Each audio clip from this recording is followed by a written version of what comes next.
قوم کے دن آئے۔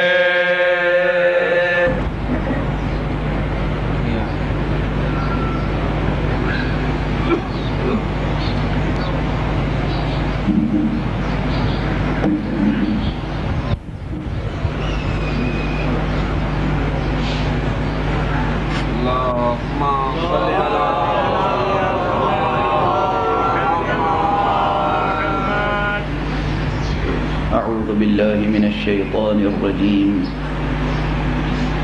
بسم الله الرحمن الرحيم الحمد لله رب العالمين والصلاة والسلام على أشرف الخلائق أجمعين الرسول النبي الأمي الهاشمي سيدنا وشفيعنا أبي القاسم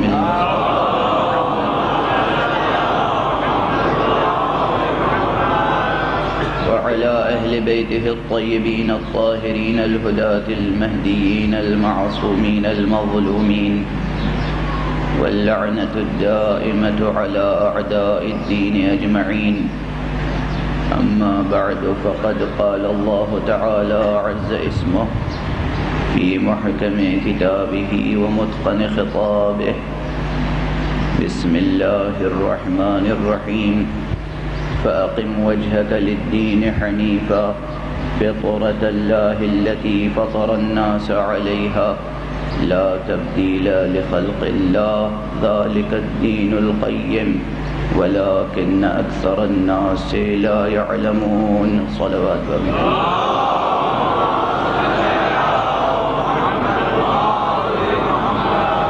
ایک مرتبہ اور بلند تر صلوات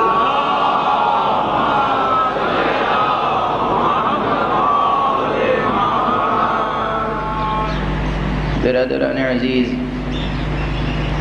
مدرسہ حسینی کے طالب علموں اور میرے عزیز ساتھیوں، تفسیر فطرت کا مدرسہ کھل گیا۔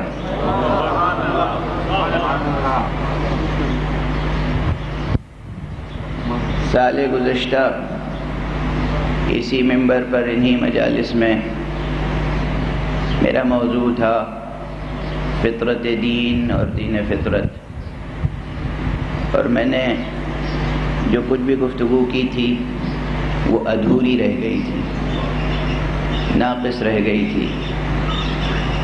ویسے بھی کسی خاکی و خاطی سے کوئی بات پوری کب ہوتی ہے، لیکن فطرت سلیمہ کہتے ہی اسے ہیں کہ جو اپنی خطا اور اپنے نقص کو دریافت کرتی رہے، درک کرتی رہے اور اس کی تلافی کی کوشش کرتی رہے۔ جب یہاں سے جا رہا تھا تو میں نے یہی گزارش کی تھی کہ انشاءاللہ سال آئندہ بھی یہی موضوع مسلسل رہے گا، اور اس اعتبار سے اسی آیت کریمہ کو سرنامہ کلام قرار دیا گیا ہے جو سال گزشتہ تھی۔ سورہ مبارک ہے، روم کی آیت ہے، سورہ بھی 30واں ہے موجودہ ترتیب قرآنی کے اعتبار سے، اور اس سورہ میں آیت بھی 30ویں ہے۔ فَأَقِمْ وَجْهَكَ لِلدِّينِ حَنِيفًا، بس بغیر کسی انحراف کے، ذرا سا بھی انحراف نہ ہونے پائے، بغیر کسی انحراف کے اپنا رخ دین کی طرف کر لو۔ فَأَقِمْ وَجْهَكَ لِلدِّينِ حَنِيفًا فِطْرَةَ اللَّهِ الَّتِي فَطَرَ النَّاسَ عَلَيْهَا، کہ یہی فطرت الہیہ ہے جس پر اس نے تمہاری سرشت بنائی ہے، جس پر اس نے انسانوں کی طبیعتوں کو ڈھالا ہے۔ لا تبدیل لخلق اللہ، اللہ کی بنائی ہوئی خلقت میں تبدیلی ممکن نہیں ہے۔ ذالک الدین القیم، یہی زندگی ساز دین ہے۔ ولیکن اکثر الناس لا یعلمون، لیکن لوگوں کی اکثریت جانتی نہیں۔ یہ میں نہیں کہہ رہا ہوں، قرآن کا جملہ ہے، اکثریت جانتی نہیں۔ صلوات پڑھ دیجیے۔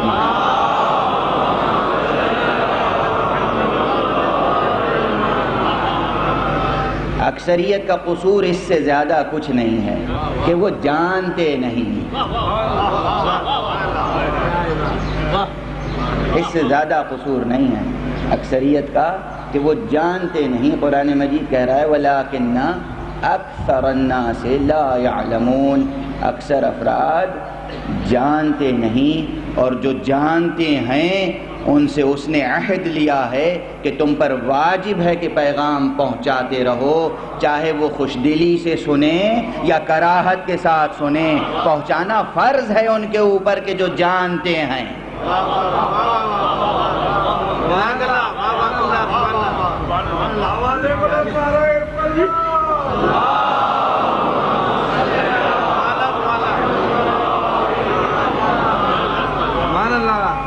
یہ کوئی نہیں کہہ سکتا کہ اگر کوئی سننا نہیں چاہتا تو آپ سنانا کیوں چاہتے ہیں؟ اگر کوئی جاننا نہیں چاہتا تو آپ کیوں چاہتے ہیں کہ وہ جان لے؟ ارے وہ فطرت کے اس راز کو سمجھا نہیں کہ خطیب نہج البلاغہ میں جو ارشاد فرمایا ہے کہ پروردگار نے جاننے والوں سے یہ عہد پہلے لیا کہ تم پہنچاؤ گے، پھر نہ جاننے والوں پر یہ بعد میں فرض کیا کہ تم جاننے سے دریغ نہ کرو گے۔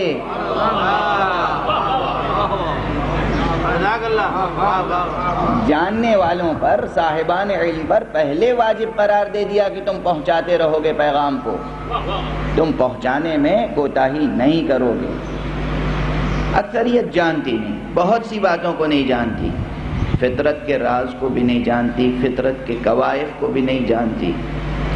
جس آغوش فطرت میں جی رہی ہے اسی آغوش کو نہیں پہچانتی، اور اس اعتبار سے مسلسل ضرورت ہے کہ اس موضوع پہ گفتگو ہو۔ سب کی زبانوں پر ہے اسلام دین فطرت ہے، سب کی زبانوں پر ہے اسلام دین فطرت ہے، لیکن خود معنی فطرت بہت غامض ہے۔ سال گزشتہ کچھ مطالب عرض کیے تھے، لیکن اس مرتبہ کچھ اور مطالب گزارش کرنے کا جی چاہتا ہے، اور شروع ہی میں ایک تمہید آپ کے سامنے قائم کر دوں تاکہ اس تمہید کے سہارے سے گفتگو آگے بڑھتی رہے۔ کسی بھی چیز کو جاننے، سمجھنے اور سمجھانے کے لیے درمیان میں سب سے اہم عنصر کون سا ہے؟ کسی چیز کو سمجھنا، جاننا اور پھر دوسرے کو سمجھانا، اس کے لیے سب سے اہم عنصر کون سا ہے؟ ظاہر ہے سب سے اہم عنصر علم ہے۔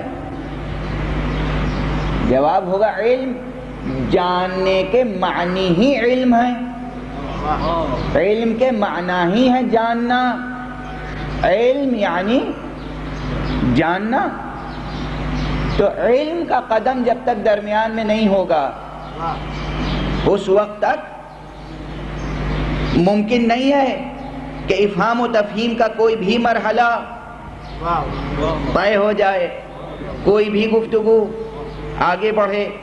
تو جہاں بھی افہام و تفہیم کا مسلسل سلسلہ رہے گا، توجہ رکھیے گا، جہاں بھی افہام و تفہیم کا، سمجھنے کا، سمجھانے کا دروازہ کھلا رہے گا، سمجھیے وہاں علمی تفکر موجود ہے۔ جہاں افہام و تفہیم کا دروازہ بند کر دیا جائے، اس کے معنی یہ ہے کہ اب علمی تفکر کا سلسلہ ختم ہو گیا۔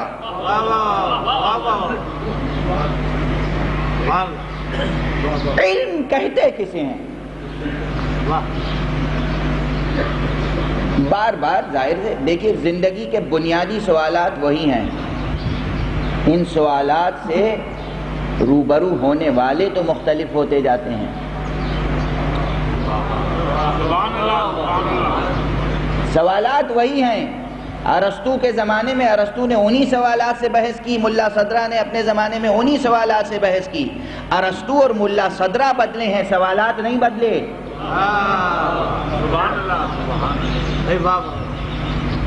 افراد بدلتے ہیں، مسائل جو زندگی کے ہیں وہ اپنی جگہ اہم ہیں، لیکن جب مسائل کا تذکرہ آ گیا تو ایک جملہ کہتا چلوں تاکہ میری بوجھل فکری گفتگو ذرا آپ کی اس سے بھی زیادہ مشکل تر عملی زندگی سے مربوط ہو جائے۔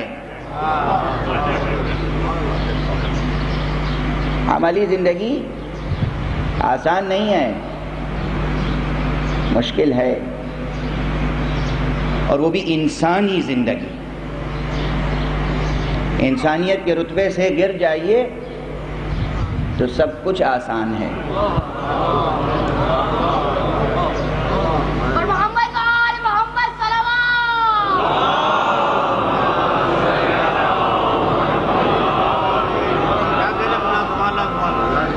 بس یہ یاد رکھیے گا کہ انسانیت کے اس رفیع مرتبے پر قائم رہنا کہ اس سے گرنے نہ پائیں، اس سے نیچے نہ آنے پائیں، یہ سب سے بڑا امتحان ہے، یہ سب سے بڑی مشکل ہے، یہ سب سے بڑی آزمائش ہے، یہ سب سے بڑی ابتلا ہے۔ لیکن اگر اس سے نیچے آ گئے تو پھر سہولتیں ہی سہولتیں ہیں، جیسے چاہو زندگی بسر کر لو، جہاں چاہو زندگی بسر کر لو۔ زندگی کیسے بسر ہو، کہاں بسر ہو، یہ تو انسان کے لیے مسئلہ ہے، غیر انسان کے لیے کہاں مسئلہ ہے۔ اس لیے ایک جملہ عرض کرتا ہوں کہ عام طور پر دنیا کے تمام افراد جو اپنے کو مدبر کہتے ہیں، دیکھیے ہمارے ہاں نہ مدبرین کی ماشاءاللہ کمی ہے نہ مفکرین کی، حالانکہ 99% افراد جو مفکر اپنے کو لکھتے ہیں وہ نہیں جانتے کہ مفکر ہوتا کیا ہے، اور جو مدبر کی حیثیت سے خود کو پیش کرتے ہیں وہ جانتے نہیں کہ مدبر ہوتا کیا ہے۔ عام سطح کی گفتگو کر رہا ہوں، عام حضرات کے لیے، ورنہ جو لوگ مکتب اہل بیت سے وابستہ مفکرین و مدبرین ہیں ان کا مرتبہ بہت بلند ہے، بہت بلند ہے ان کا مرتبہ، جو منبر حسینی سے وابستہ افراد مفکرین و مدبرین ہیں، ان کا تفکر زیر سوال نہیں ہے، ان کا تدبر زیر سوال نہیں ہے، لیکن شرق ارض سے لے کر غرب زمین تک، شمال کرہ سے لے کر جنوب کرہ ارضی تک، مختلف ملکوں میں، مختلف معاشروں میں، مختلف زبانوں کے لوگ، مختلف تہذیبوں کے لوگ، مختلف کلچر سے وابستہ، مختلف سیاسی نظاموں سے وابستہ افراد کرتے کیا ہیں؟ مدبر کی حیثیت سے معاشرہ انسانی کے سامنے ابھرتے ہیں نا۔ کوئی اپنے شہر کا کہ نظام کی تدبیر کرتا ہے، اور کوئی جناب والا کسی ملک کا مدبر ہے، اور کوئی چاہتا ہے کہ ساری کائنات کا مدبر بن جائے۔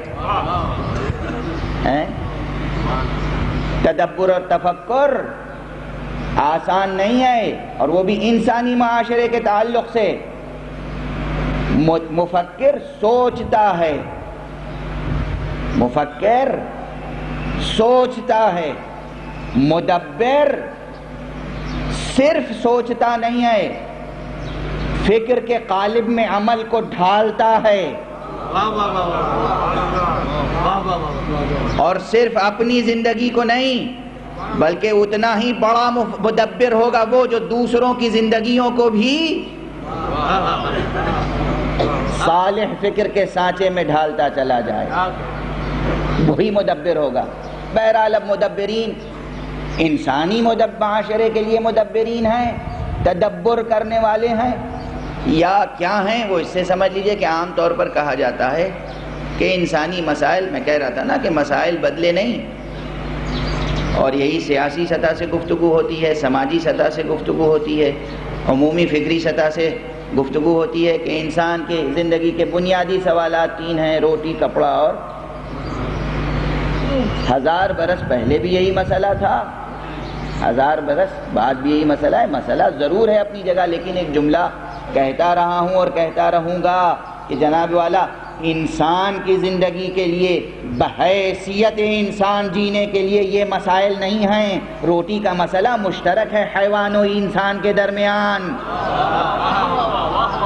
غذائے مادی کا مسئلہ مشترک ہے، مکان مادی کا مسئلہ مشترک ہے، لباس مادی کا مسئلہ مشترک ہے انسان و حیوان کے ساتھ۔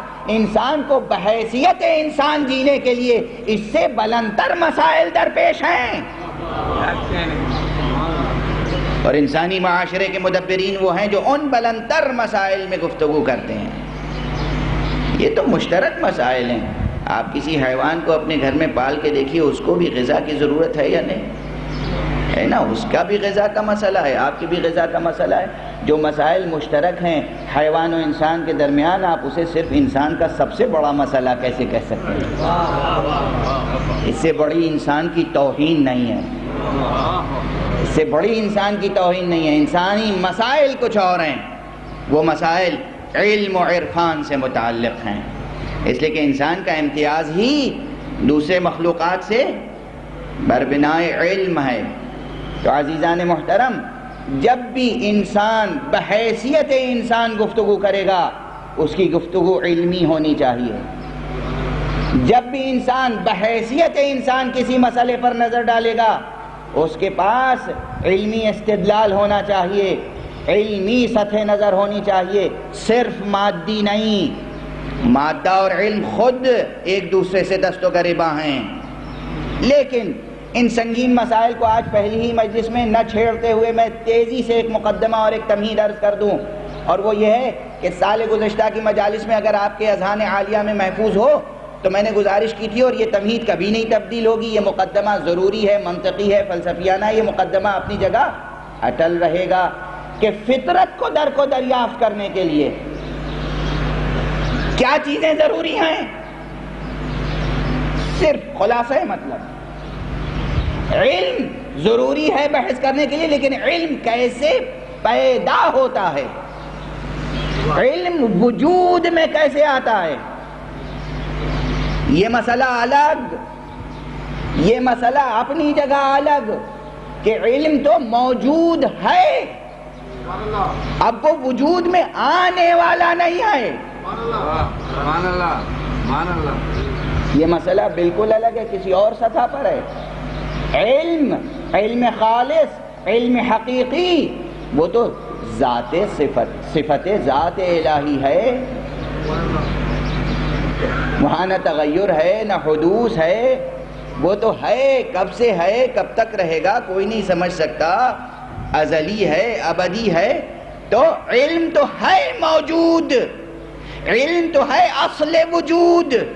اب کوئی علم وجود میں آنے والا نہیں ہے، لیکن ظرف ذہن انسانی میں علم کہاں سے آتا ہے، اور علم کہتے کسے ہیں؟ ظاہر سی بات ہے، عام طور پر یہ مسائل وہ ہیں جو صرف فلسفے کی کلاسوں میں زیر بحث آتے ہیں، ہے نا، یونیورسٹیز میں یا حوزہ علمیہ میں، مگر آپ میری عادت سے واقف تو ہو چکے ہیں کہ میں نہیں چاہتا کہ درسگاہ کے مسائل زندگی کی رزمگاہ سے الگ رہیں۔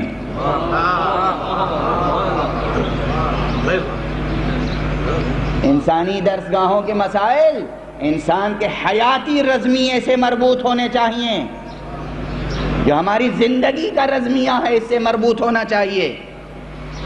تو یہ علم ہے کیا؟ ہوگا ایپسٹیمولوجی میں بحث کرتے ہوں گے لوگ اپنے انداز سے، میں عرض کروں مسلمہ امر ہے، گزشتہ سال عرض کر چکا، صرف ایک مرحلہ گفتگو کو آگے بڑھانے کے لیے عرض کر رہا ہوں کہ جو کچھ بھی ہم علم حاصل کرتے ہیں خارج سے، وہ اپنے حواس سے خمسہ کے ذریعے سے، سب کو معلوم ہے، کوئی نئی چیز نہیں ہے۔ حواس سے خمسہ، لامسہ اور باصرہ اور شامہ اور ذائقہ اور سامعہ، یہ جو حواس سے خمسہ ہیں، پانچ جو سینسز ہیں ہمارے پاس، یہ ذریعہ اخذ و تحصیل و کسب علم ہیں۔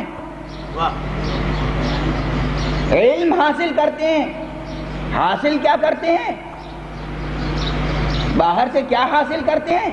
توجہ رکھیے گا، خدا را اس غریب نقطے پر غالباً یہ عرض نہیں کیا ہے، صرف یہی عرض کیا تھا کہ خواص سے خمسہ کام آتے ہیں ہمارے، اب جو گفتگو کر رہا ہوں وہ عرض نہیں کیا اس سے قبل، اور وہ یہ ہے کہ جناب والا کیا چیز حاصل کرتے ہیں آپ؟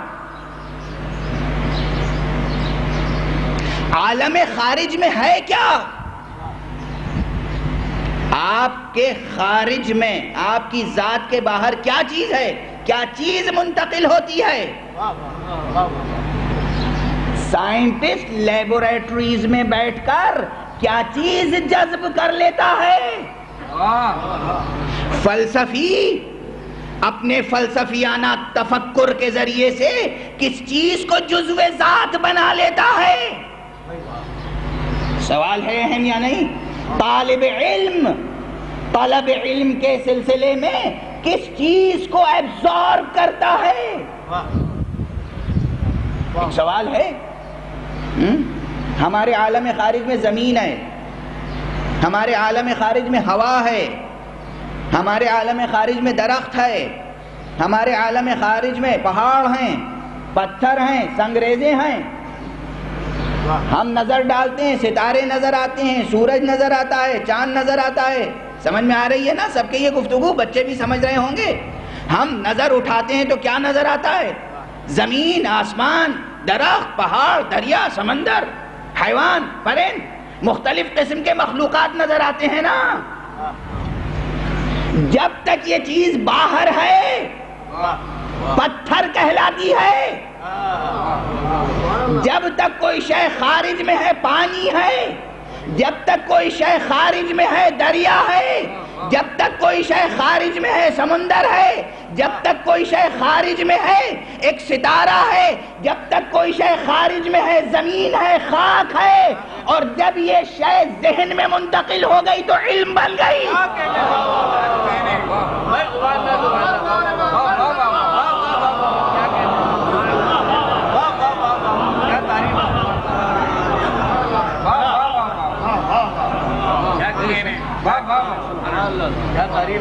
یہ مشکل مرحلہ حل ہوا۔ میں اصطلاحوں سے وہ پرٹیکولر ٹرمینالوجی اور وہ ڈکشن جو فلسفی کا ہے اس سے ہٹ کے گفتگو کر رہا ہوں۔ جب تک باہر ہے یہ دیوار ہے، اسے آپ علم کہیں گے یا دیوار؟ یہ دیوار ہے، یہ درخت ہے۔ جائیے سیر کیجئے، پہاڑ ہے، انگلی اٹھائیے، ہمالیہ کیا ہے؟ پہاڑ۔ فرات کیا ہے؟ دریا۔ دجلہ کیا ہے؟ دریا۔ زمزم کیا ہے؟ چشمہ۔ ارے خدا را اس مرحلے سے کامیابی سے گزرنے کی کوشش کیجئے۔ جب تک خارج میں ہے ہر شے الگ الگ ایک نام رکھتی ہے۔ کوئی لوہا ہے، کوئی تانبا ہے، کوئی چاندی ہے، سونا ہے، پتھر ہے، سنگریزہ ہے، درخت ہے، زمین ہے، آسمان ہے، ہوا ہے، عناصر میں بکھری ہوئی کائنات۔ جب اس کا عکس ذہن انسانی میں منتقل ہو جاتا ہے تو پھر صرف ایک نام رہ جاتا ہے، علم۔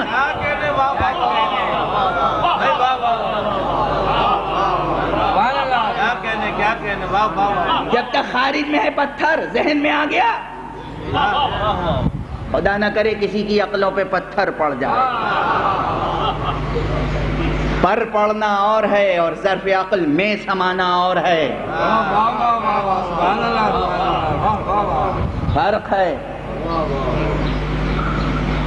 ظرف قلب انسانی میں، ظرف ذہن انسانی میں بہت دقیق مسئلہ ہے، یہ بہت پیچیدہ، بہت الجھا ہوا مسئلہ ہے کہ باہر جب تک ہے درخت، ظرف ذہن میں اسی کا عکس جب آ گیا تو اب وہ درخت نہیں ہے، درخت کا علم۔ ذہن میں علم ہے، ماہیت منتقل ہوئی ذہن میں علم ہے۔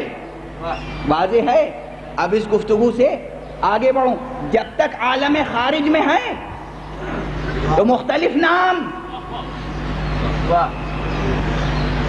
وحدت در کثرت اور کثرت در وحدت کے راز کو کاش سمجھ جائے کوئی اس نقطے کو درک کرنے کے بعد۔ جب تک خارج میں ہے ایک عالم کثرت، اتنے نام ہیں اشیاء کے کہ احصاء نہیں ہو سکتا. ہر ذرے کا الگ نام رکھ لیجئے تو بجا. لیکن جب یہ پوری کائنات سمٹ کر ظرف ذہن میں آ گئی، اب صرف ایک نام کے تحت سب چیزیں ہیں، اور وہ ایک نام ہے علم. سب جھوم رہے ہیں. کیوں جھوم رہے ہیں؟ آپ کا قصیدہ پڑھ رہا ہوں نا. آپ ایک حقیر انسانی وجود، ایک خاکی، ایک خاطی، ایک خاکی، ایک خاطی. ہمارے ماں باپ خاکی، خاطی. ہمارے ماں باپ گنہگار، ہم گنہگار. ہمارے ماں باپ ضعیف، ہم ضعیف اور کمزور و ناتواں. ہمارے ماں باپ ماں کے پیٹ سے جاہل پیدا ہوئے، ہم اپنی ماں کے پیٹ سے جاہل پیدا ہوئے. اور ہم نے اس دنیا میں آنے کے بعد کتنا علم حاصل کیا. جس چیز پر نظر پڑی اسے جزو ذہن بناتے چلے گئے، اور ایک دن وہ آیا کہ ہم اپنے لیے عالمیت کے قائل ہونے لگے. ہم اپنے کو بہت بڑا دانشور سمجھنے لگے، ہم اپنے کو بہت بڑا سائنٹسٹ سمجھنے لگے. ہم نے یہ اعلان کر دیا کہ کائنات کا جو راز سمجھنا ہو ہم سے سمجھو. ہم آئنسٹائن ہیں، ہم اسٹیفن ہاکنگ ہیں، ہم ملا صدرہ ہیں، ہم ارسطو ہیں، ہم ملا ہادی سبزواری ہیں، ہم یہ سب کچھ ہیں. ہم یعنی انسان، ایک عام انسان اس کائنات میں پیدا ہونے کے بعد حواس خمسہ ظاہریہ کی مدد سے جب کائنات کے عکس کو اپنے جزو ذہن بنا لیتا ہے تو اپنی ذات کو کیسا محیط تصور کرتا ہے کہ ہر چیز پر حکم لگانے کی کوشش کرتا ہے. ارے اپنی ذات سے قیاس کرو اس کو کہ جس کو پروردگار کہتا ہے ہم نے اسے علم کل بنا کر بھیجا. صلوات پڑھنے محمد و آل محمد.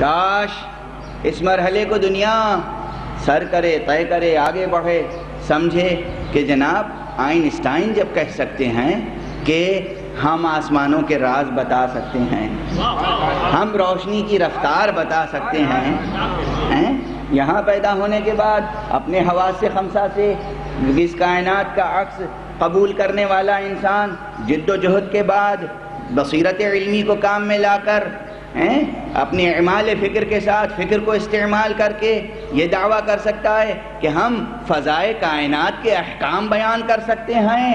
اور اس کے کلام پر کیوں شبہ کیا جا سکتا ہے جس کو خدا نے کہا ہو وَكُلَّ شَيْءٍ أَحْصَيْنَاهُ فِي إِمَامٍ مُبِينٍ. ہم نے تو خود ہر شے کا احصاء امام مبین کی ذات میں کر دیا ہے.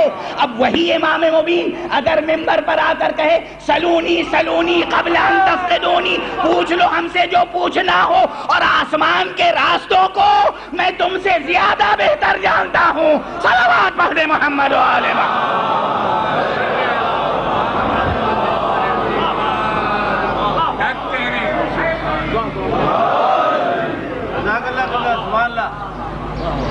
واضح ہے، کوئی اغماض تو نہیں ہے، کوئی گرہ رہ تو نہیں گئی. یہ عقیدہ ہے، عقدہ نہیں. عقدہ نہیں ہے، یہ عقدہ کشا کا بیان ہے. یہ عقدہ نہیں ہے، عقیدہ ہے. ہم اس عقیدے سے وابستہ ہیں. اب یہاں تک جب بات آ گئی تو آپ سمجھیے ایک مسئلہ سمجھیے. ببن تفاوت رہ از کجاس آب کجا. دیکھیے تو کہاں سے کہاں تک فاصلہ ہے، کتنا تفاوت ہے مراتب میں، مقامات میں، کس قدر تفاوت ہے. ارے معراج مصطفیٰ کو کوئی کیا سمجھے گا؟ اس کو تو سمجھنے کی کوشش کرے جو اس کائنات میں کہتا رہا کہ میں مصطفیٰ کے غلاموں میں سے ایک ادنا غلام ہوں. کوشش تو کرے دنیا. دیکھیے یہ عام افراد جو اس دنیا میں صفحہ سادہ لے کر آئے، ظرف خالی لے کر آئے، انہوں نے حواس خمسہ کی مدد سے کائنات کے مطالعے کے بعد اپنی ذات کو کیسا محیط علم بنا لیا. بنایا یا نہیں؟ میں کسی کے علم کا منکر نہیں ہوں، کسی کے معلومات کا منکر نہیں ہوں. یہ الگ بات ہے کہ اب تک علم کا لفظ استعمال کرتا رہا مجازن.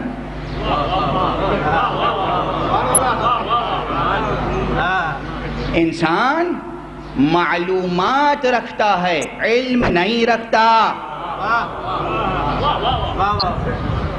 یہ بات الگ ہے، زیر بحث آئے گی کہیں تو عرض کر دوں گا کہ علم اور معلومات میں رتبے کا کیا فرق ہے.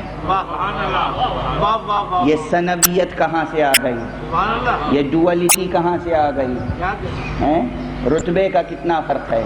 لیکن یہ یاد رکھیں کہ انسان، وہ انسان کہ جو رحم مادر سے نادان پیدا ہوا، وہ اگر دانائی کی دارائی رکھتا ہے تو وہ اس طرح کے چھوٹے چھوٹے معلومات حاصل کرتا رہتا ہے، ایک ایک شے کا علم حاصل کرتا ہے، یعنی معلومات حاصل کرتا ہے. عکس ذہن پر منطبق ہوتا رہتا ہے، کبھی غلط کبھی صحیح. ذہن ریاضیاتی طور پر کام کرتا رہتا ہے، محاسبہ نفس ہوتا رہتا ہے، اور اس کے بعد تصور تصدیق میں بدلتا رہتا ہے.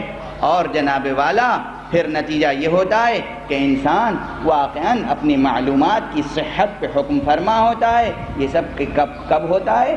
کون انسان کرتا ہے؟ جو صفحہ سادہ لے کر آیا تھا، جو رحم مادر سے نادان پیدا ہوا تھا، حواس خمسہ کے ذریعے سے، 5 حواس کے ذریعے سے. یہ جملہ کہہ چکا ہوں، اب کیا کہوں کہ اس 5 کے عدد کا کرشمہ کہاں کہاں دیکھیے گا. حواس خمسہ ہی ہے، نہ 6 نہ 4.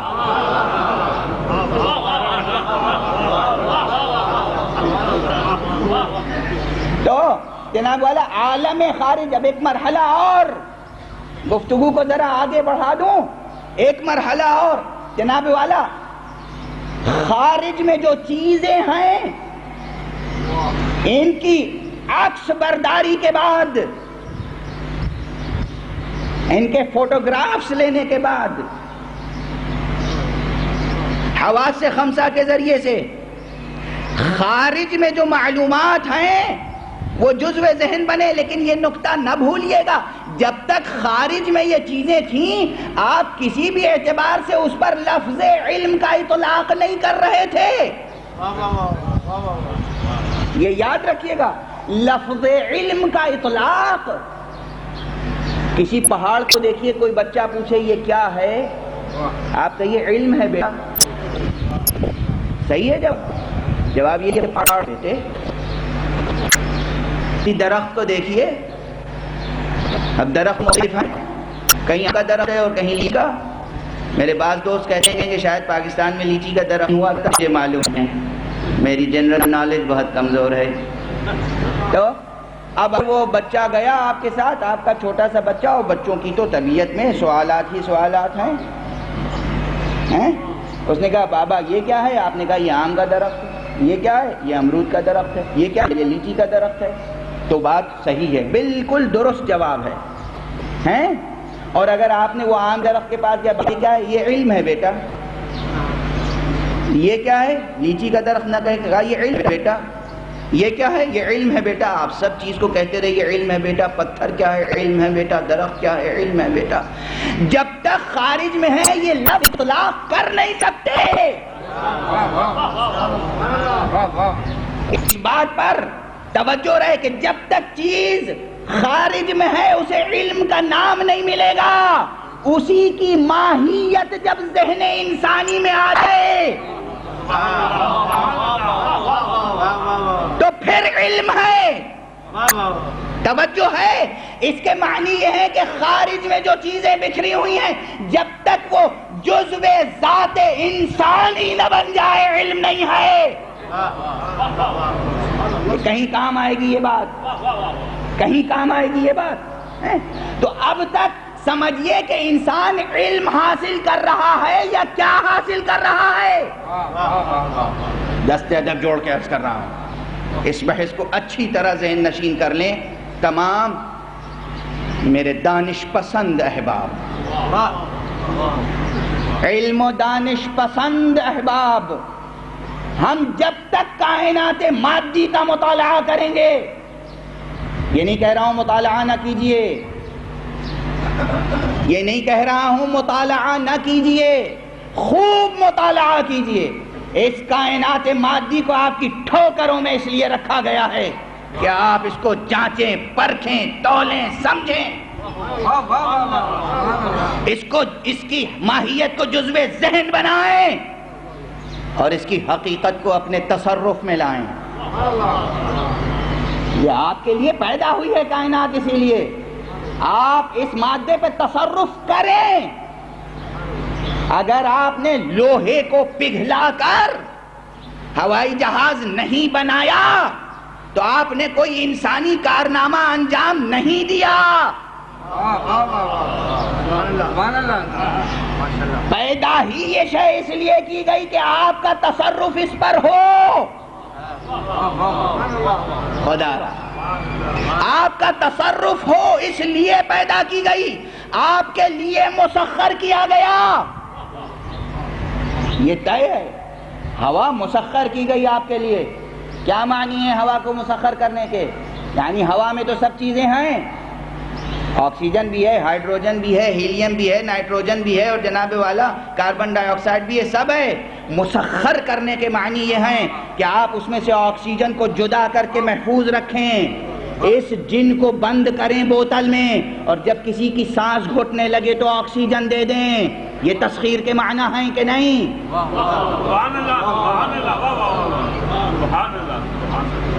بھئی وہ ایک مریض ہے اور اس عام فضا میں جس میں سب سانس لے کر جی رہے ہیں وہ نہیں جی پا رہا ہے، وہ نہیں جی پا رہا ہے، اسی سے سب آکسیجن لے رہے ہیں، وہ نہیں لے پا رہا ہے آکسیجن، تو اس کے لیے خصوصیت کے ساتھ آکسیجن گیس علیحدہ سے دینی پڑے گی۔ تسخیر کیا نا آپ نے، لوہا مسخر کیا، ہوا کو مسخر کیا، ہر چیز کو آپ مسخر کر رہے ہیں۔ یہ پیدا ہی اس لیے ہوئی ہے کہ تسخیر کریں، آپ خارجی دنیا کو مسخر کریں، خارجی دنیا کو ذہن کا جزء بنائیں، تو جناب والا وہ علم کہلائے گا۔ یعنی پھر اس ایک نقطے پہ آج زور دینا چاہتا ہوں کہ جب تک چیز خارج میں ہے علم نہیں کہلائے گی،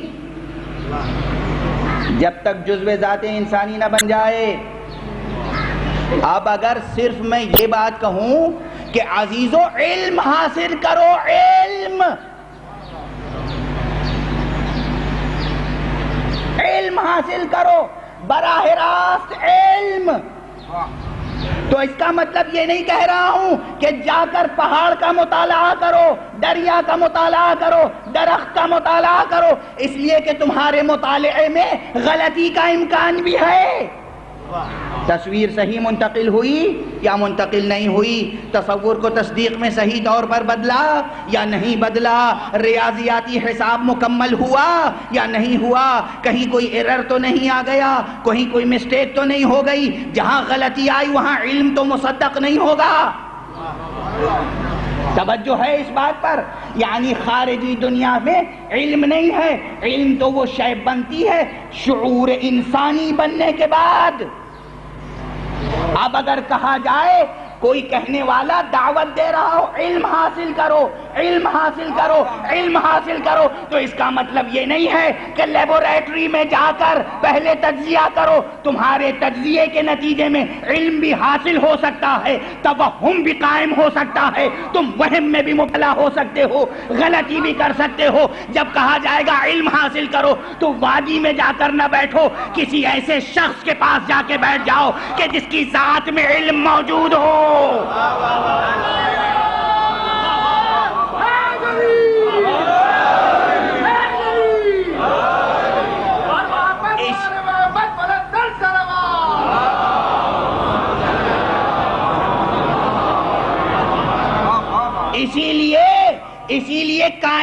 کے معلم اعظم نے، رسول رحمت نے، خاتم النبیین نے جب اعلان کیا علم حاصل کرو، اطلب العلم من المہد الی اللحد، علم حاصل کرو، گہوارے سے لے کر گور تک، آغوش مادر سے آغوش قبر تک علم حاصل کرو، کہتے رہے علم حاصل کرو، مگر کہاں سے حاصل کرو؟ کہ انا مدینۃ العلم وعلی بابها، میں علم کا شہر ہوں، علی اس کا دروازہ ہے۔ صلوات پڑھ دے محمد و آل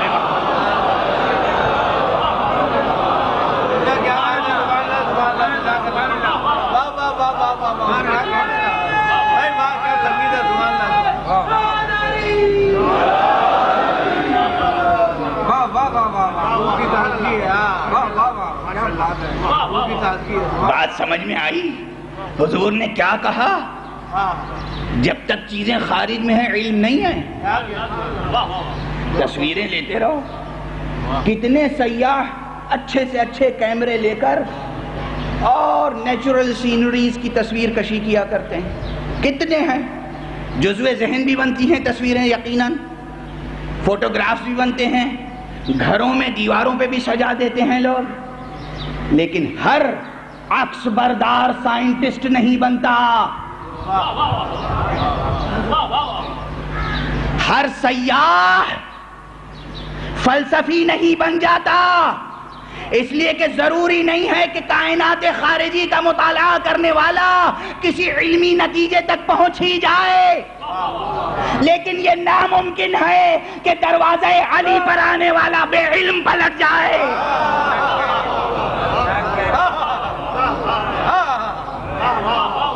یہ ناممکن ہے، یہ ناممکن ہے کہ در آل محمد پر آنے والا بغیر علم لیے ہوئے واپس چلا جائے۔ پہاڑوں سے سر ٹکراؤ گے، کچھ معلومات حاصل ہو سکتے ہیں، اور ممکن ہے کہ سر شگفتہ ہو کر رہ جائے۔ سر سالم بھی رہ گیا تو آئینہ قلب پارا پارا ہو سکتا ہے، آئینہ ذہن ریزہ ریزہ ہو سکتا ہے، نفس پاش پاش ہو سکتا ہے، اور راق ذات انسانی بکھر سکتے ہیں ہواؤں میں۔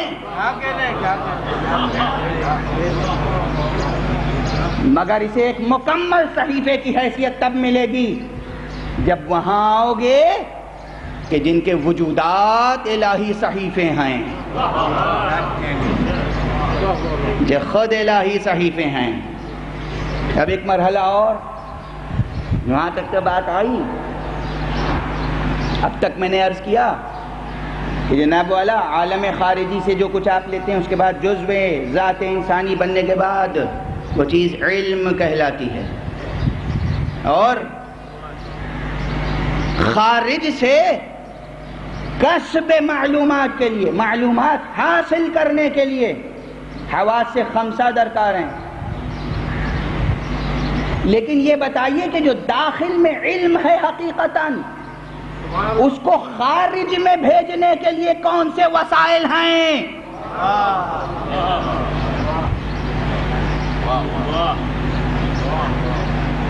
ہے نا اب نیا ایک کوئی سوال؟ یہ غالباً یہ نیا سوال ہے۔ سب جو تمام کتابیں جو شروع ہوتی ہیں تھیوری آف نالج اور نالج سے متعلق ایشو لے کر یہ کہ علم کہاں سے پیدا ہوتا ہے، علم کہاں سے پیدا ہوتا ہے، علم کہاں سے پیدا ہوتا ہے، خارج سے ہم علم لیتے ہیں، کائنات سے ہم علم لیتے ہیں، اور ہوا سے کے ذریعے سے علم لیتے ہیں، آنکھوں کے ذریعے سے علم حاصل ہوتا ہے، کان کے ذریعے سے علم حاصل ہوتا ہے، کان کے ذریعے سے علم حاصل ہوتا ہے، لمحے سے سامع سے حاصل ہوتا ہے، سب ہے نہیں حاصل، کچھ تصویریں آخری علم تو بعد میں پیدا ہوتا ہے۔ خارج سے عکس برداری کے لیے یہ حواس ہیں، داخل میں جو علم ہے، جو علم ہے حقیقت، یہ خارج میں کیسے منعکس ہوتا ہے، کن وسائل کے ذریعے سے؟ اب بہت تفصیلی گفتگو کو بہت مختصر کر کے عرض کروں، عام طور پر اب تک جتنا بھی سائنٹیفک ورک ہوا ہے، جتنی بھی ایجوکیشن فلسفی میں کام ہوا، ایک طرفہ ہے خارج سے معلومات کیسے حاصل کریں، اس پر کام نہیں ہوا۔ داخل کا علم خارج میں کیسے منعکس کریں؟ اس پر کام نہیں ہوا یا زیادہ نہیں ہوا؟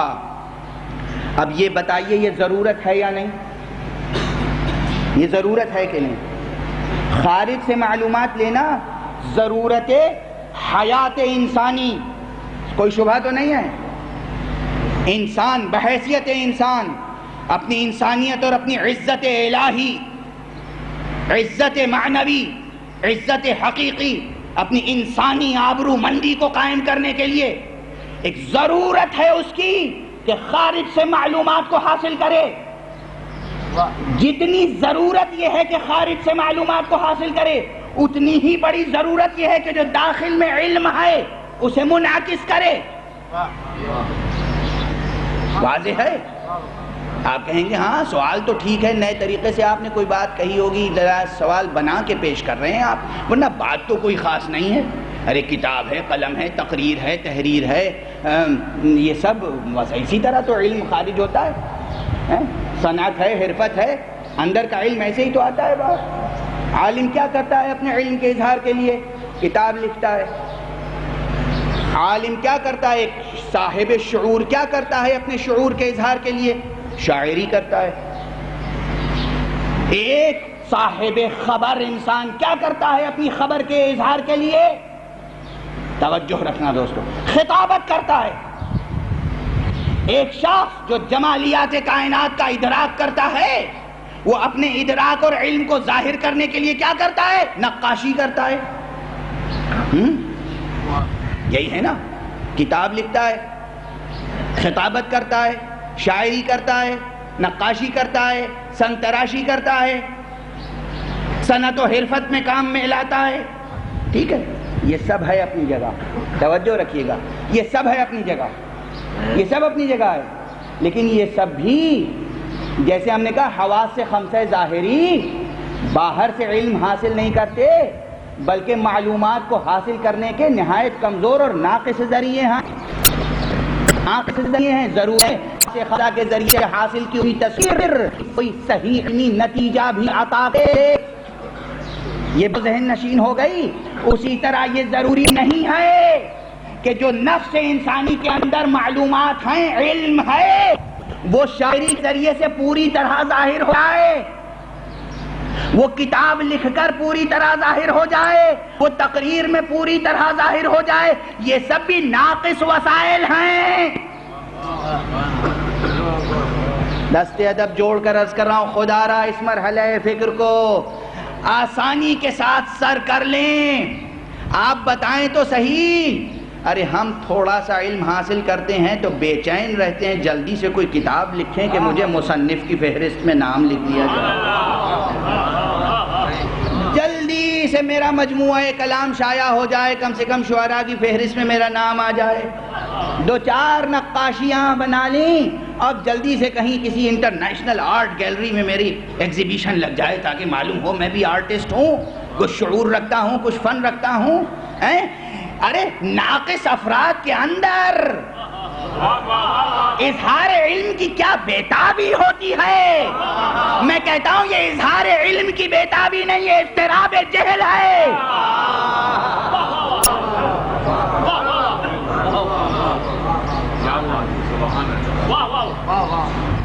اور اسی لیے توجہ رکھیے گا، ایک سوال کروں بہت سخت، ایک سوال کروں، یہ بات ذہن میں رکھ لیجئے کہ قلم، کتاب، منہ قلم، لوح مرقع، صفحہ مرقع نگاری، سنگ اور سنگ تراش،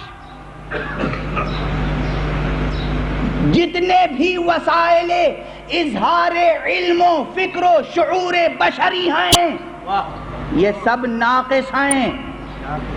ہمارا قلم صحیح سمتوں میں بھی چل سکتا ہے، غلط بھی لکھ سکتا ہے، ہمارا شاعر شعور کی صحیح ترجمانی بھی کر سکتا ہے اور اس کا شعور بھٹک بھی سکتا ہے، قرآن مجید گواہ ہے وَالشُّعَرَاءُ يَتَّبِعُهُمُ الْغَاوُونَ، شعراء تو وہ ہیں جن کی پیروی گمراہ لوگ کیا کرتے ہیں۔ میں شعراء کی توہین نہیں کر رہا ہوں، شعراء کی توہین نہیں کر رہا ہوں، وہ شعراء بہت محترم ہیں جو ذکر حق سے وابستہ ہیں، سبحان اللہ سبحان اللہ۔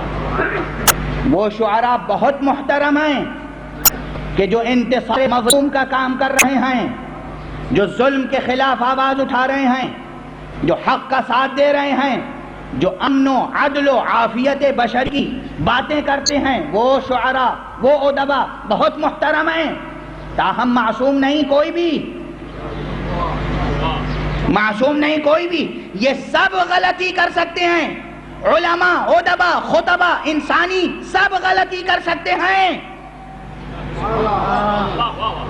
کتاب غلط لکھی جا سکتی ہے، تقریر میں، میری تقریر میں کوئی غلط بات آ سکتی ہے، تو معلوم ہوا یہ سب جس طرح کسب علم کے، کسب معلومات کے، خارجی دنیا کی فوٹوگرافی کرنے والے جو وسائل ہیں حواس خمسہ ہمارے یہ ناقص ہیں، اسی طرح ہمارے پاس جتنے بھی وسائل ہیں، بات ذرا مشکل ہے مگر آپ اس منزل تک پہنچیں گے انشاءاللہ کہ جو میرے پیش نظر ہے اس وقت، کہ جو ذات انسانی میں، شعور انسانی میں، ظرف نفس انسانی میں، قلب انسانی میں جوہر پاکیزہ ہے جس کو علم کہتے ہیں، اس کے اظہار کے لیے، باطن کے خارجی دنیا میں اظہار کے لیے جو ذرائع ہیں، جو وسیلے ہیں، یہ سب بھی ناقص ہیں یا نہیں؟ اچھی طرح ذہن نشین ہو گئی نا بات کہ ہیں۔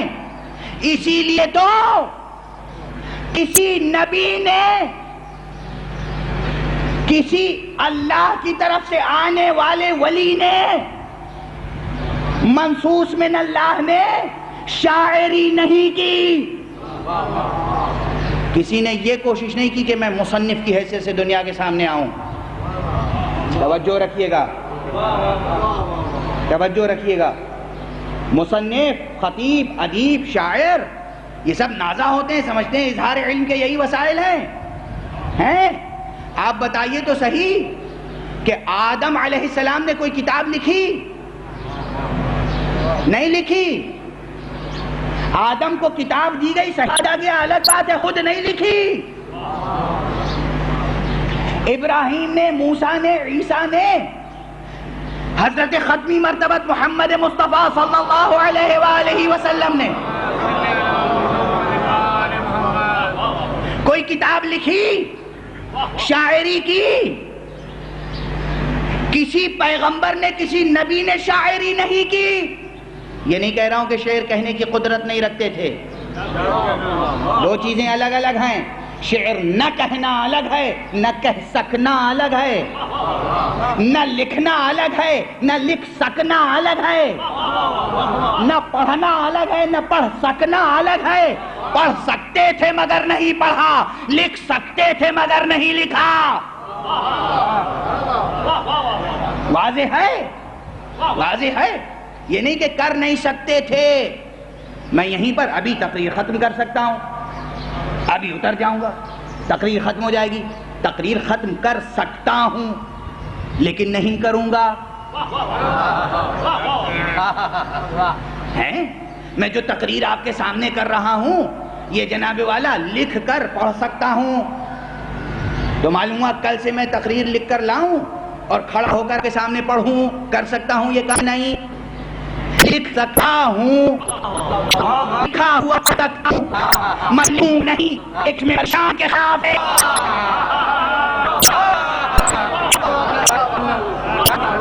میرے مزاج کے خلاف ہے، لکالت ہے اور موقع ہے، تو لکھا موقع بھی اور وہ لکھنے نہ دے تو حال ہو گیا۔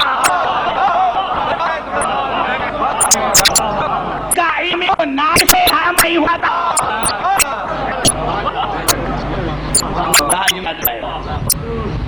اتنا فن بڑھتا جائے بانتا ہوتا ہے، فن بڑھتا چلا جائے گا، بیان مٹا چلا جائے گا، بڑھتا جائے گا، بیان بچا جائے گا، جب بیان لادود ہوگا بیان نقطے پہ جائے گا. صلوات محمد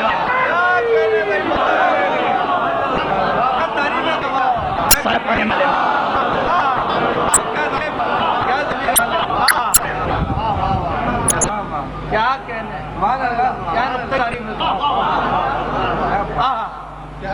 جہان بے قرار ہو جائے گا، نامتناہی ہو جائے گا، قابل تسخیر نہیں رہے گا، تو کاف اور نون کی کشش بھی کے لیے گراں ہوگی، بس ایک ہی سے ظاہر ہوگا، بس ایک نقطے سے ظاہر ہوگا. کیا کہنا بس بہرحال تو عرض یہ کر رہا تھا کہ خارج کا علم حاصل کرنے کے لیے وسائل ہیں، داخل کا علم خارج میں منعکس کرنے کے لیے جو وسائل ہیں وہ سب ناقص. اسی لیے جو حاملان علم الہی تھے انہوں نے اظہار علم کے لیے کتابیں نہیں لکھی، انہوں نے اظہار علم کے لیے شاعری نہیں کی، انہوں نے اظہار علم کے لیے جمال الہی کا ادراک ان سے زیادہ کسے ہوگا، مصطفیٰ سے زیادہ کسے ہوگا، مرتضیٰ سے کسے ہوگا، زہرا و حسن و حسین علیہم السلام سے زیادہ کسے ہوگا جمال الہی کا ادراک. لیکن جمالیات الہیہ اور جمالیات اظہار کے لیے انہوں نے مصوری اور نقاشی کی. کیوں کرتے اور کیسے کرتے؟ یہ جو خارج میں ہم لکھتے ہیں کتابیں بھی فنا ہونے والی ہیں، یاد رکھیے گا کتابیں فنا ہونے والی ہیں. پتھر کے مجسمے سنگ تراشی کر کے کتنے ہی حسین بنا لیجئے، ایک دن ان کا حسن زائل ہو جائے گا اور وہ فنا ہو جائیں گی، نقاشیاں اور مرقع سب ختم ہو جائیں گے، پارا پارا ہو جائیں گے. مگر یہ اظہار علم ایسا کرتے ہیں کہ کاغذ پر نہیں کیا کرتے، قلم کے وسیلے سے نہیں کیا کرتے، جیسے ہم پتھروں پگھا کر اپنے لیے ہوا پیما بناتے ہیں، یہ نفوس انسانی پر تصرف کر کے سلمان بناتے ہیں، ابو ذر بناتے ہیں، حر بناتے ہیں، حبیب بناتے ہیں، زہیر بناتے ہیں. صلوات پڑھیں محمد و آلہ.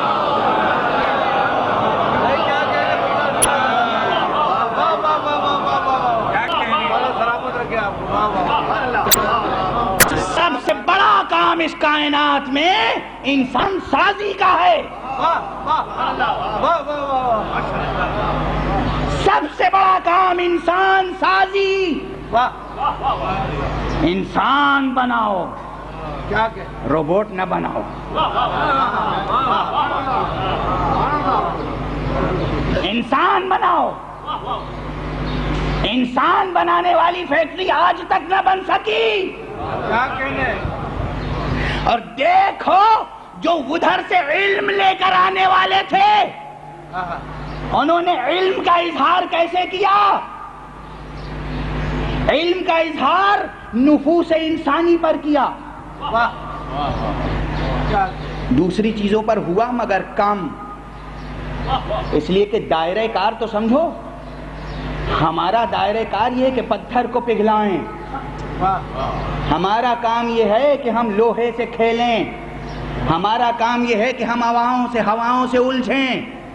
یہ ہمارا کام ہے، یہ کسی نبی کے شایان شان نہیں ہے، یہ نبی کے شایان شان نہیں ہے، یہ رسول کے شایان شان نہیں ہے، یہ امام کے شایان شان نہیں ہے. کبھی جب مطالبہ کرو گے، جب اسے عاجز سمجھو گے تو معجزہ دکھا کر تمہیں عاجز کر دے گا. مگر اس کا کام نہیں ہے کہ لوہا پگھلاتا رہے ہمیشہ، وہ تو دلوں کو پگھلاتا ہے، وہ تو انسانوں کے پیکر ڈھالتا ہے، وہ روح بشری کو سجاتا سوارتا ہے، وہ غلام کو آزاد کرتا ہے، وہ بلال کو مؤذن بناتا ہے.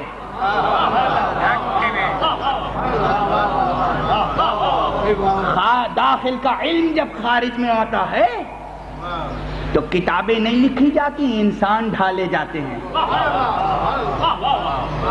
انسان ڈھالے جاتے ہیں. انسان ایسا بھی ہوتا ہے، اس لیے کہ تقریریں بڑی نازک گھڑی ہے، گھڑی آگے بڑھ رہی ہے.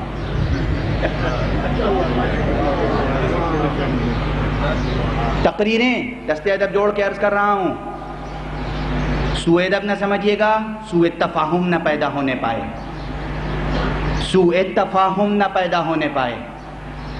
تقریر خاکی اور خاطی انسانوں کی تو غلطیوں سے پور ہوتی ہی ہے، لیکن معصوم پیکروں کی تقریریں ایسی ہوتی ہیں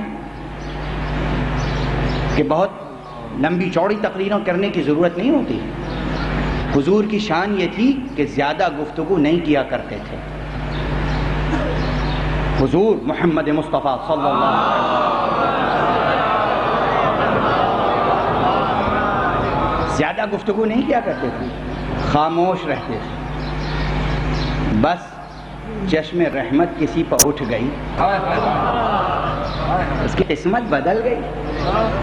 کسی پہ دست شفقت کا سایہ پڑ گیا، سلمان بن گیا. کسی کو باظرف سمجھا، ایک دو کلمہ ارشاد فرما دیا، قیامت ہو گئی. فرماتے تھے اعطیت جوامع الکلم، مجھے مختصر گفتگو کرنے کا ہنر دیا گیا ہے. لیکن یہ انسان کی کم ظرفیاں اور کوتاہ اندیشیاں اور نارسائیاں کہ انسان، یہ بھی ہوا ہے، قرآن نے بیان کیا کہ حضور کا خطبہ سننے کے بعد باہر نکلے اور اذا قال آنفا کہہ رہے تھے. جو حضور کے بیان کو نہ سمجھ سکیں یا سن کر غفلت سے اس طرح پوچھیں کیا کہہ رہے تھے تو رسول کے قریب، مگر کیا انہیں رسول کا صحابی کہیں گے آپ؟ کیا رسول کا قدرداں سمجھیں گے آپ؟ اور کچھ وہ تھے جو فاصلے پر تھے، یمن میں بیٹھے ہوئے ہیں، مگر تصرف نفس مصطفیٰ یہ ہے کہ اس کا پیکر ایسا نکھت بار ہے کہ یمن سے جو ہوا آتی ہے وہ بھی خوشبو لیے ہوئے آتی ہے. یہ ہے باطن کا علم، جب خارج میں تصرف کرتا ہے تو یہ ہوتا ہے. سمجھیں یہ مسائل ہیں. جب خارج کا علم باطن میں منعکس ہوتا ہے تو یہ تصرف اس انداز سے ہوتا ہے. اور جہاں جہاں آپ دیکھیں گے کہ جو منصب داران الہی ہیں وہ کتابیں لکھنے میں زیادہ انٹرسٹڈ نہیں رہے، شاعری کرنے میں انٹرسٹڈ نہیں رہے، وہ انسان ڈھالنے میں. انسان انسان انسان، اس لیے کہ وہ آئے تھے انسان سازی کے لیے. اور اس کارخانہ ہستی میں سب سے بڑا کام ہے انسان بنانا، سب سے بڑا کام ہے انسان بنانا. مصطفیٰ نے انسان بنائے، مرتضیٰ نے انسان بنائے، حسن مجتبیٰ نے انسان بنائے، اور حسین نے انسان بنائے، اور کیا کیا انسان بنائے. اللہ اکبر، اللہ اکبر. گفتگو کو ادھوری چھوڑ کر منتقل ہو رہا ہوں. ہاں، عالم فطرت خارجی کا بھی مطالعہ کریں، عالم فطرت داخلی کا بھی مطالعہ کریں. خارج میں جو علم بکھرا ہوا ہے اسے سمیٹیں، داخل میں جو علم ہے اسے سنبھالیں. داخل و خارج میں وحدت قائم کریں، انطباق قائم کریں، مطابقت کریں، توحید کا درس حاصل کریں. توحید کا درس آفاق میں بھی ہے، انفس میں بھی ہے. سورہ فصلت کی آیت ہے، غالباً 41واں سورہ ہے، اور اس کی غالباً 53ویں آیت ہے کہ جناب والا سنوریہم آیاتنا فی الآفاق وفی انفسہم حتی یتبین لہم انہ الحق. ہم عن قریب انہیں آفاق میں، کائنات میں، آسمانوں میں اپنی نشانیاں دکھائیں گے، اور ان کے نفسوں میں نشانیاں دکھائیں گے، تاکہ یہ واضح ہو جائے کہ وہ حق ہے، وہ وجود برحق ہے. خدا وجود رکھتا ہے اور برحق ہے. میں ایک چیز عرض کرنا چاہتا ہوں دوسری آیتوں کی مدد سے، لیکن آیتوں کو اب وقت میں گنجائش نہیں ہے کہ میں آپ کے سامنے عرض کروں. دیکھیے آفاق میں بھی آیات الہیہ ہیں. توجہ، خارج کی کائنات میں خدا کی نشانیاں ہیں، نفس انسانی کے اندر خدا کی نشانیاں ہیں، اور دامن تاریخ میں بھی خدا کی نشانیاں ہیں. واقعات بھی آیات الہی بن جاتے ہیں. توجہ رکھیے گا، واقعات، روش و رفتار تاریخ، چھوٹے چھوٹے کاموں میں خدا کے وجود کا احساس کریں. مولا کائنات نے اپنے لیے نہیں کہا تھا، انسان کو بیدار کر رہے تھے. عرفت ربی بفسخ العزائم، میں نے اپنے رب کو پہچانا اپنے عزائم کے ٹوٹنے سے. یعنی تم کچھ کرنا چاہتے ہو نہیں کر پا رہے ہو تو سمجھ لو کہ تم فاعل مختار مطلقاً نہیں ہو، مطلق العنان نہیں ہو، کوئی اور بھی ہے جو مدبر کائنات ہے. تو واقعات بھی آیات الہی بن جاتے ہیں، اللہ کی نشانیاں بن جاتے ہیں. اور اس کائنات میں جو واقعہ سب سے بڑا آیت الہی کی حیثیت رکھتا ہے، سب سے بڑی آیت الہی جو واقعہ بن کے سامنے آیا، وہ واقعہ کربلا ہے. کربلا جس کے سامنے ہو، نہ وہ توحید کا انکار کر سکتا ہے، نہ نبوت کا انکار کر سکتا ہے، نہ آخرت کا انکار کر سکتا ہے. انکار نہیں کر سکتا، وہ دین کا انکار نہیں کر سکتا ہے. جس کا رخ کربلا کی طرف ہو جائے سمجھو کہ اس کا رخ دین کی طرف ہو گیا. اسی لیے تو اس منبر سے اس آیت کی تلاوت کر رہا ہوں، فَأَقِمْ وَجْهَكَ لِلدِّينِ، اپنا رخ دین کی طرف کر لو، اور دین نظر نہ آئے تو کربلا کی طرف رخ کر لو. ایک بہت بڑے مفکر نے کہا، میں نام نہیں لوں گا، اچھا کہا، مشکلات کا زمانہ تھا، مسلمانوں کے ہاں کب مشکلیں نہیں ہوتی، ہم اپنی بنائی ہوئی مشکلوں میں الجھے ہوتے ہیں. لیکن انہوں نے عام مجلس میں کہا، بزم عام میں کہا، حالانکہ ان سے توقع نہیں تھی، عجیب جملہ کہہ گئے. فرمایا مسلمانوں کے لیے اب یہ وقت ہے کہ ضرورت ہے کوفے کی طرف نہ دیکھیں، کربلا کی طرف دیکھیں. کربلا کی طرف دیکھیں. دیکھیے کربلا کی طرف دیکھیے، کربلا کی طرف جانے والا جا رہا ہے. کہاں سے جا رہا ہے؟ مدینۃ الرسول سے جا رہا ہے. اللہ اکبر. مدینے سے سبط رسول جا رہا ہے، سبط نبی نکل رہے ہیں. چند جملوں سے زیادہ گنجائش نہیں ہے. کس انداز سے نکلے ہیں؟ اللہ اکبر. کس طریقے سے نکلے ہیں؟ الامان الحفیظ. تاریخ کے دل کا یہ ناسور ہے جو کبھی مندمل نہیں ہو سکتا. جس روز حسین نے مدینے کو چھوڑا ہے، ایسا شور گریہ بلند تھا کہ زمین تا آسمان، پوری فضا ستون گریہ بنی ہوئی تھی. ایک منار غم تھا جو قائم تھا. ذرہ ذرہ رو رہا تھا، ذرہ ذرہ رو رہا تھا. در و دیوار رو رہے تھے، زن و مرد رو رہے، اپنے پرائے رو رہے تھے. کوئی اور تھوڑی جا رہا تھا. مدینے کی روح حسین جا رہے تھے، حسین جا رہے تھے. خدا آپ کی زندگیوں میں برکت عطا فرمائے، آپ کو حسین کے غم میں رونے کی سعادت عطا فرمائے. روئیں، اشک عزا بہائیں اور تصور کریں.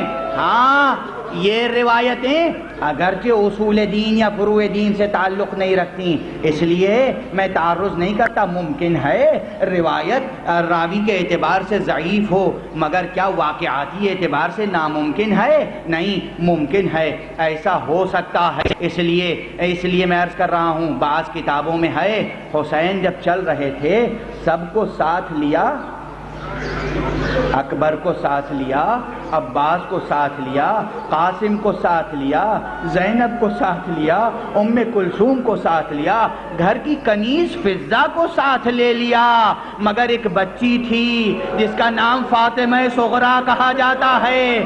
ارے وہ بیمار تھی، بابا کے ساتھ جانے کی قدرت نہیں رکھتی تھی، توانائی نہیں رکھتی تھی. باپ نے سینے پر پتھر کھا، بیٹی کو تسلی دی، بیٹا میں ساتھ نہیں لے چل سکتا، نانی کے ساتھ رہو. ام سلمہ کے سپرد کیا. بس 2 جملے. جناب ام سا کے سپرد کیا، قافلہ روانہ ہوا، میری طاقت بھی ختم ہو گئی ہے، قافلہ روانہ ہوا، سب سوار ہو گئے، سب سوار ہو گئے، کیا شان تھی سوار ہونے کی، زینب کو عباس نے سوار کیا ہے۔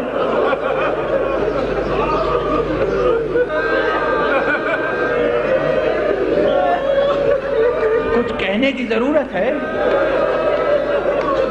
کچھ بیان کرنے کی ضرورت ہے۔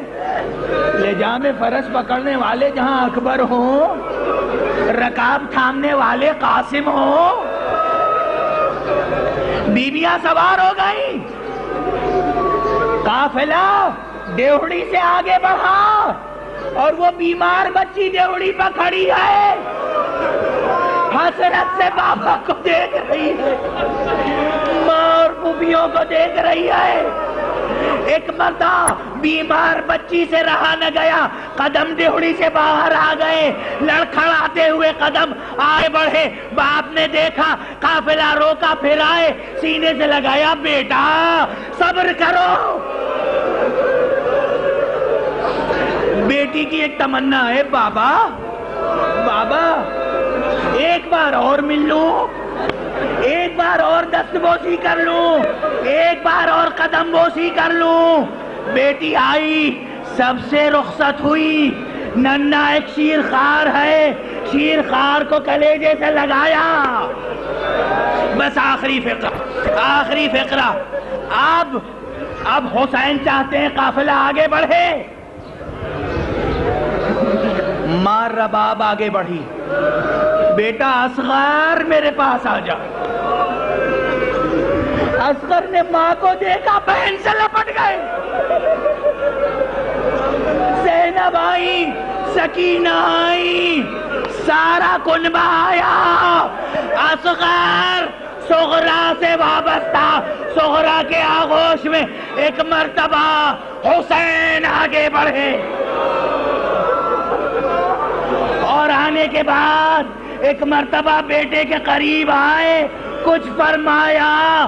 اصغر ہمک کے باپ کے آغوش میں آ گئے، باپ کے آغوش میں آ گئے۔ سننے والا کوئی کان نہ تھا جو حسین کا جملہ سنتا، مگر ادا شناس عصمت سمجھا۔ حسین نے یہی تو کہا ہوگا، بیٹا تمہارا نام محضر شہادت میں موجود ہے۔ انا للہ وَإِنَّا إِلَيْهِ رَاجِعُونَ، رِضًا قَضَائِهِ وَتَسْلِيمًا لِأَمْرِهِ۔